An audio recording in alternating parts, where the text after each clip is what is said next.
సమరం న్యూస్ ఛానల్కు స్వాగతం. ఈనాటి ముఖ్యాంశాలు: తొలి రోజు జీఎస్టీ వరాలపై మిశ్రమ ప్రభావం, 2 ఏళ్లలో ఏపీ బ్రాండ్ క్వాంటమ్ కంప్యూటర్, అట్టహాసంగా విజయవాడ ఉత్సవాలు ప్రారంభం, కిలేడి అరుణపై రౌడీ షీట్, పీపీపీ ప్రైవేట్ కాదు, పోలీస్ రికార్డుల్లో నిందితుల కుల ప్రస్తావన వద్దు, ఇలా చేస్తే బరువు తగ్గడం ఖాయం. ఈరోజు వార్తలను చూద్దాం. తొలి రోజు జీఎస్టీ వరాలపై మిశ్రమ ప్రభావం. గతంలో 4 స్లాబులుగా ఉన్న వస్తుసేవల పన్నును 2 స్లాబులకు కుదించారు. జీఎస్టీ తగ్గింపుతో చాలా రకాల వస్తువుల ధరలు భారీగా తగ్గుతాయన్నారు. ప్రజలకు పెద్ద ఎత్తున లబ్ధి కలుగుతుందని ప్రధాని మోదీ, ఆర్థిక మంత్రి నిర్మలా సీతారామన్ చెప్పారు. ఈ ఏడాది ముందుగానే దసరా, దీపావళి వచ్చాయని అన్నారు. తగ్గించిన జీఎస్టీ దేశవ్యాప్తంగా సోమవారం అమల్లోకి వచ్చింది. మరి కేంద్రం చెప్పినట్లుగా వస్తువుల ధరలు భారీగా తగ్గాయా? ప్రజలకు పండుగ వచ్చిందా? ఏ వస్తువుల ధరలు తగ్గాయి? పాత కొత్త ధరల్లో వ్యత్యాసం ఎంత? ఏ వస్తువులకు ధరలు తగ్గలేదు? నిర్మలా సీతారామన్ ఆదేశించినట్లుగా షాపుల వద్ద తగ్గిన ధరలతో కూడిన బోర్డులను ఏర్పాటు చేశారా? రాష్ట్ర వ్యాప్తంగా దాదాపు అన్ని జిల్లాల్లో నిత్యావసర వస్తువుల ధరలు తగ్గలేదు. ఇప్పటికే ఉన్న స్టాక్ క్లియర్ అయ్యేంత వరకు కొత్త స్లాబులు అమలు చేయలేమని వ్యాపారులు చెబుతున్నారు. ఎక్కడా తగ్గించిన ధరల బోర్డులు కనిపించలేదు. ఎంఆర్పీ లేని వాటిపై జీఎస్టీ తగ్గింపు ప్రభావం లేదు. కార్ల ధరలు 60,000 రూపాయల నుంచి 1.9 లక్షల రూపాయల వరకు, ద్విచక్ర వాహన ధరలు 8,000 రూపాయల నుంచి 15,000 రూపాయల వరకు తగ్గాయి. దీంతో రాష్ట్రంలో చాలా ప్రాంతాల్లో వాహనాల షోరూంలు కళకళలాడాయి. రేట్లు భారీగా తగ్గడంతో కొనుగోళ్లు జోరందుకున్నాయి. ఏసీ, టీవీ, డిష్ వాషర్ల ధరలు తగ్గాయి. ఆయా వస్తువులపై 2,500 రూపాయల నుంచి 5,000 రూపాయల వరకు ధరలు తగ్గించారు. పలు ప్రాంతాల్లో టీవీలు కొనుగోలు చేయడానికి వినియోగదారులు ఆసక్తి చూపారు. మందుల ధరల తగ్గింపుపై జీఎస్టీ ప్రభావం అంతగా కనిపించలేదు. రాష్ట్రంలో చాలా చోట్ల పాత ధరలకే విక్రయించారు. కేంద్ర ప్రభుత్వం పలు నిత్యావసర సరుకులు, మందులు తదితర వస్తువులపై జీఎస్టీ తగ్గించిన తొలి రోజు సోమవారం చాలా చోట్ల ధరలు తగ్గలేదు.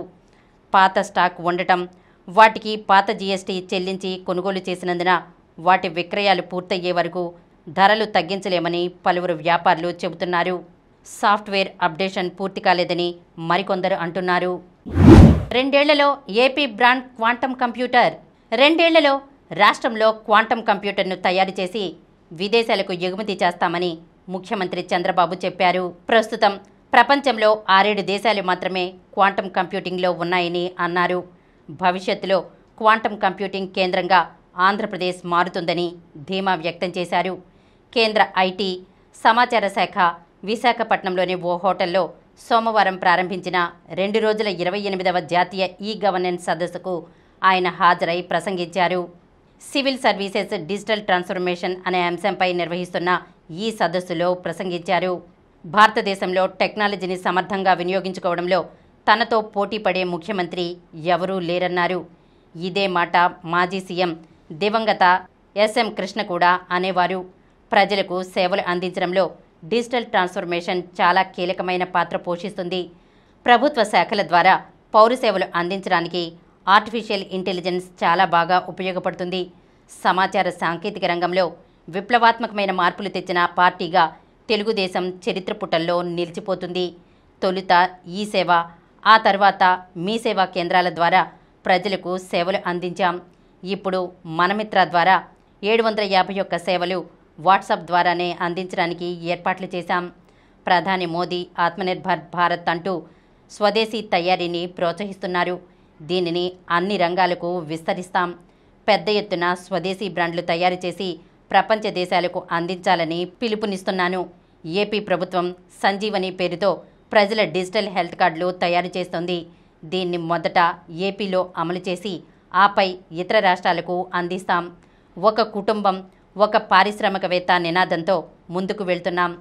రతన్ టాటా ఇన్నోవేషన్ హబ్ల ద్వారా ఎంఎస్ఎంఈలకు ప్రోత్సాహం ఇస్తాం అని వెల్లడించారు. అట్టహాసంగా విజయవాడ ఉత్సవాలు ప్రారంభం. విజయవాడ నగరం ఆనంద తాండవమాడింది. సంగీత వాయిద్యాల సరాగాల తన్మయత్వంలో ఓలలాడింది. 4 వేదికలపై నిర్వహించిన విభిన్న సాంస్కృతిక కార్యక్రమాలు సరికొత్త అనుభూతిని పంచాయి. సొసైటీ ఫర్ వైబ్రెంట్ విజయవాడ పర్యాటక శాఖ ఆధ్వర్యంలో విజయవాడ బ్రాండ్ ఇమేజ్ను దశ దిశలా చాటేలా పున్నమి ఘాట్, ఘంటసాల సంగీత కళాశాల, తొమ్మలపల్లి కళాక్షేత్రం, ఇందిరాగాంధీ స్టేడియంలో తెలుగు సంప్రదాయ కళారూపాల ప్రదర్శనలు ఆకట్టుకున్నాయి. వివిధ రాష్ట్రాలకు చెందిన మేటి కళాకారులు తమ అద్భుత ప్రతిభా పాటవాలను అత్యద్భుత స్థాయిలో ప్రదర్శించారు. వివిధ రంగాల్లో అత్యుత్తమ సేవలందించిన ప్రముఖులను మాజీ ఉపరాష్ట్రపతి వెంకయ్యనాయుడు, మంత్రులు నారా లోకేష్, కందుల దుర్గేష్, కొల్లు రవీంద్ర, సత్యకుమార్ యాదవ్, ఎంపీ కేశినేని శివనాథ్ తదితరులు సత్కరించారు. అలాగే నగర ప్రముఖులు డాక్టర్ జి సమరం, డాక్టర్ కామినేని పట్టాభిరామయ్య, శ్రీ చదలవాడ నాగేశ్వరరావు దంపతులు, శ్రీ గోళ్ల నారాయణరావు, శ్రీ జంజాల శంకర్, శ్రీ వక్కలగడ్డ భాస్కర్రావు, శ్రీ కోనేరు శ్రీధర్, సుంకర రాజేంద్ర ప్రసాద్, డాక్టర్ ఎంసి దాస్ దంపతులను సత్కరించారు. ఈ కార్యక్రమంలో మంత్రులు అనిత, పార్థసారథి, ఎమ్మెల్యేలు వసంత కృష్ణప్రసాద్, కొలికపూడి శ్రీనివాసరావు, సౌమ్య, శ్రీరామ్ తాతయ్య, వెనిగండ్ల రాము, బొండా ఉమా, స్వచ్ఛంద్ర కార్పొరేషన్ చైర్మన్ పట్టాభి పాల్గొన్నారు. కిలేడి అరుణపై రౌడీ షీట్. పలు నేరాలు, కేసుల్లో ఉన్న నెల్లూరు కిలేడి నడిగుంట అరుణపై రౌడీ షీట్ తెరవాలని పోలీసులు నిర్ణయించినట్లు తెలిసింది. మరోవైపు కోర్టు అనుమతితో కస్టడీలో విచారించేందుకు పోలీసులు ఆమెను సోమవారం ఒంగోలు జైలు నుంచి నెల్లూరుకు తీసుకొచ్చారు. కోవూరు పోలీస్ సర్కిల్ కార్యాలయంలో ఉదయం నుంచి సాయంత్రం వరకు విచారించారు. ఇళ్ల స్థలాలు ఇప్పిస్తానని కోవూరులోని నాగులపుట్ట ప్రాంతానికి చెందిన గిరిజన మహిళల నుంచి అరుణ అక్రమంగా నగదు వసూలు చేశారనే అభియోగంతో ఇటీవల పోలీసులు కేసు నమోదు చేశారు.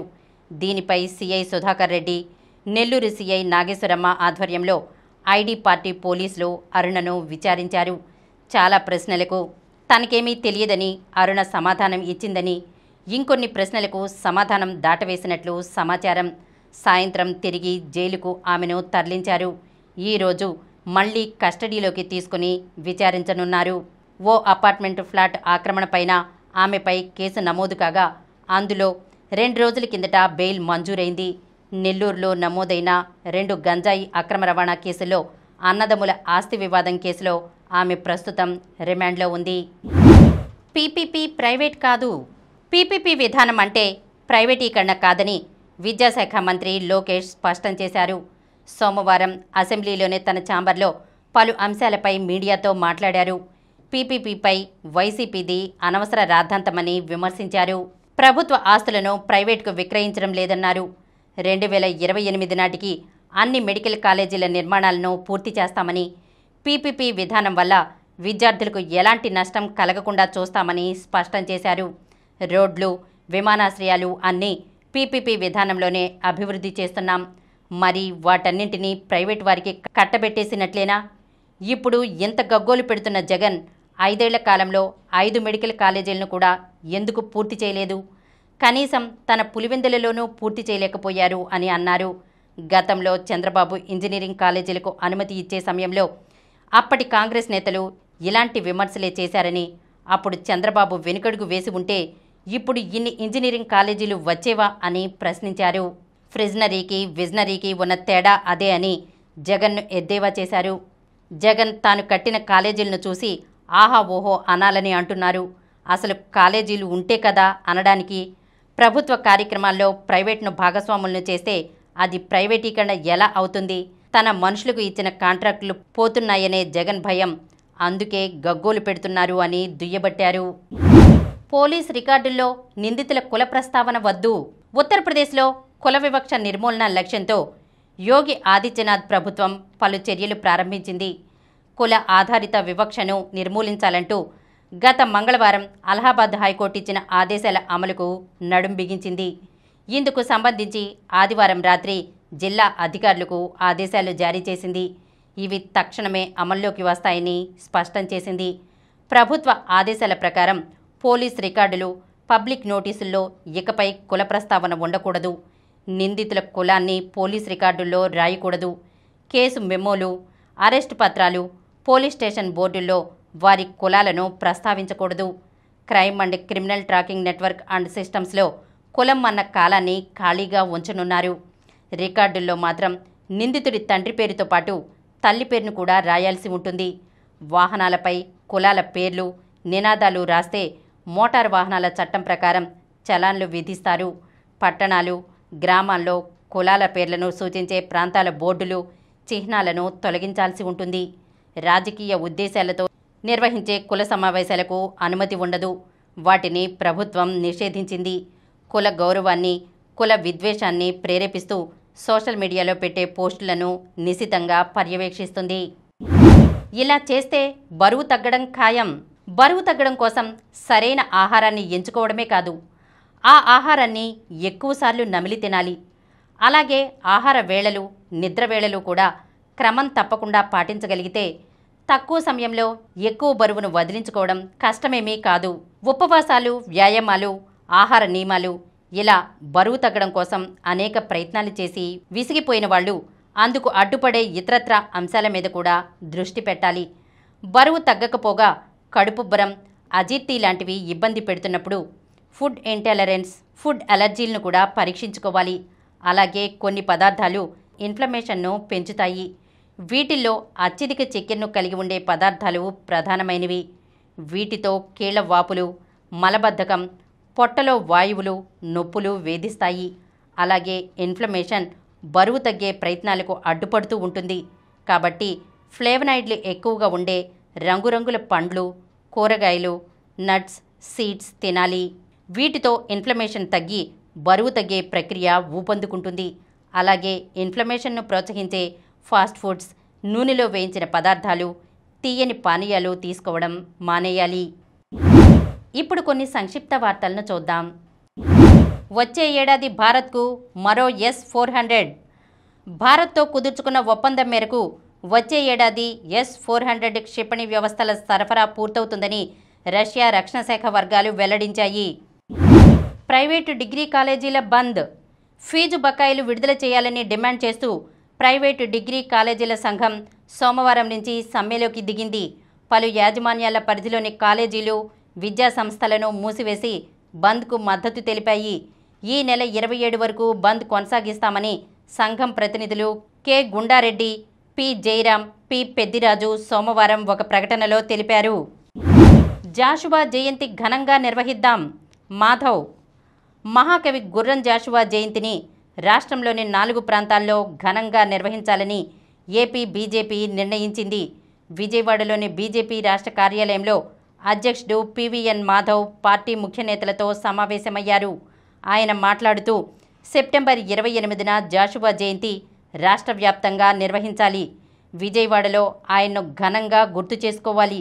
గుంటూరు జిల్లా వినుకొండలో జన్మించి తెలుగు నేలకే వన్నె తెచ్చిన ఆధునిక తెలుగు కవి ఆదర్శాల గురించి ఈ తరానికి తెలియజెప్పాల్సిన బాధ్యత ఉంది అని పేర్కొన్నారు. వెస్టిండీస్తో టెస్ట్ సిరీస్కు టీమిండియా ఎంపిక రేపు. 8 ఏళ్ల విరామం తర్వాత ఇంగ్లాండ్తో టెస్ట్ సిరీస్కు ఎంపికైన కరుణ్ నాయర్కు మరో అవకాశం ఇస్తారా లేదా అనేది సస్పెన్స్గా మారింది. స్వదేశంలో వెస్టిండీస్తో జరిగే 2 టెస్టుల సిరీస్ కోసం భారత జట్టును సెలక్షన్ కమిటీ బుధవారం ఎంపిక చేయనుంది. కొరియా ఓపెన్ బరిలో ప్రణయ్. నిలకడలేమి ఆట తీరుతో కొద్ది కాలంగా ఇబ్బంది పడుతున్న భారత star shuttler HS Prannoy Korea open super 500 badminton టోర్నమెంట్కు సిద్ధమవుతున్నారు. ఈ రోజు నుంచి మొదలయ్యే ఈ టోర్నీ సింగిల్స్లో ప్రణయ్తో పాటు యువ షట్లర్ ఆయుష్ శెట్టి, కిరణ్ జార్జ్ కూడా పోటీ పడనున్నారు. మరిన్ని వార్తా విశేషాలతో రేపటి సమరం న్యూస్ ఛానల్లో మళ్ళీ కలుద్దాం.